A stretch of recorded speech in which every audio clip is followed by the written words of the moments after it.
What day is it today? Wednesday. It's Wednesday. We're in the middle of Warwick Road, along with my old friends and colleagues, Aziz Daji and Shaukat Hafiz. We've got Shoaib recording us. People at home will have heard the announcement by Keir Starmer in Prime Minister's Question Time this afternoon, when he asked Boris Johnson what's he going to do about this getting all parties together to try and do something about the Palestinian issue, including recognition of the state and a lot of other things, including trying to get peace. That's a very healthy proposition by him. What I want to say is, where has Keir been for the last few weeks? This current troubles happened at the start of Ramzan. He's had 3 or 4 question times. Granted that a couple of the weeks it was recess time, so he couldn't have said anything, but this is the first time he's saying this particular positive thing. First time actually since the year, almost over a year that he's been in power. Is that a response to the pressure he's feeling from potentially losing this seat? I don't know. That's what I think. But thank you, Keir. It's very good that you made that proposition, but we want a lot more. We want a lot more. We don't want to, what's the word when it's just word tokenism? Yeah, empty. We don't want empty words. What are you going to do? Not what you're going to try and get Boris to do. There's a lot of things you can do in terms of tabling things, whether it's in relation to international law, whether it's in relation to United Nations, whether it's at least within his party, or whether it's within the Houses of Parliament. What are you going to do to end this madness? It's not something that happened just now. Jeremy Corbyn was trying to get to the bottom of it. We were doing something. You got rid of him. You got rid of him. You need to now prove to us, not with your empty words, that you're not just someone who continues unequivocal support for Israel. We've got no problem with that. But when are you going to condemn their actions? Because their actions actually props up a state that supports an apartheid state that exercises ethnic cleansing. I've got my old friends Aziz and Shaukat. Would you want to quickly say a word or two? Yes.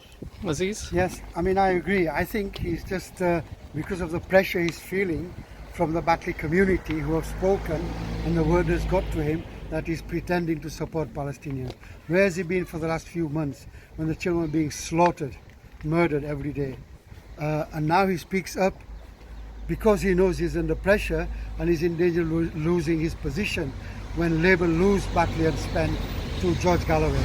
And we will make sure that happens, inshallah, as well. Shaukat, do you want to say a couple of words? Yeah, I think it sounds like it's a make or break situation for Keir, and he realizes that. And I think the pressure from Batley is going all the way to the Parliament and to the hierarchy within the Labour Party.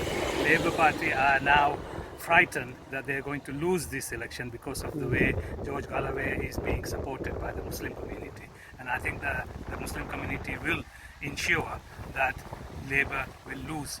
I think, I have a feeling that Keir Starmer will get a very bad news on the 1st of July.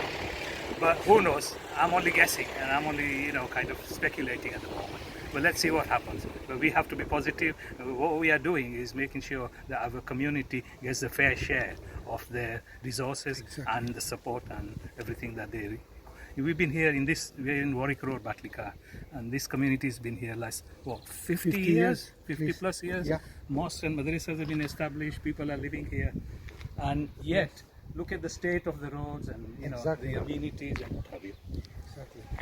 Finally, can I just say, Keir, thank you for the little bit of a speech that you didn't make. Credit given for the very little that you have done. I know everybody in Batley we speak to are saying that it's too little, too late, but credit. But it's absolutely nowhere near enough what we want. We want you to do something lasting and properly with substance in relation to Palestine, but in relation to everything else which the Muslim community in particular are unhappy about, whether it's on a national basis in terms of referring to anti-Muslim hatred, or whether it's in terms of locality. For example, not least, the selection process for the candidate for this Member of Parliament. I wrote to you, Keir, through your officer in charge team. I wrote to you on the 23rd of May. I sent a reminder on the 30th of May. I've even written to you a couple of days ago. I've spoken to some of your senior officers. I've even spoken to the current candidate about it, about the absolute discrimination here in 2021. What's that about, Keir? You've not even acknowledged me, never, let alone respond.